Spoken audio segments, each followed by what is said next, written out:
Imagine a peaceful bunny village where every rabbit wants one thing: carrots. Fresh, crunchy, life-giving carrots.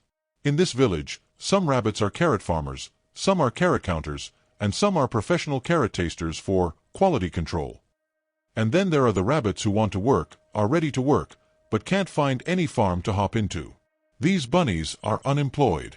Unemployment is simply when a rabbit is ready to work, able to work, and actively searching, but there are no carrot jobs available.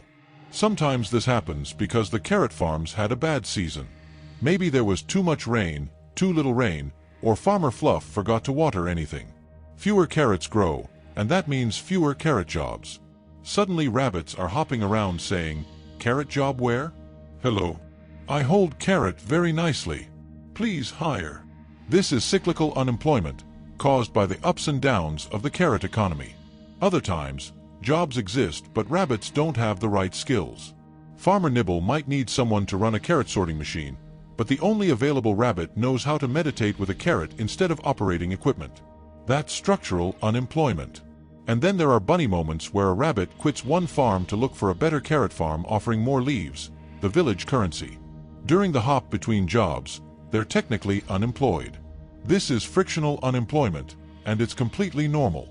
When too many rabbits are jobless, they can't earn leaves.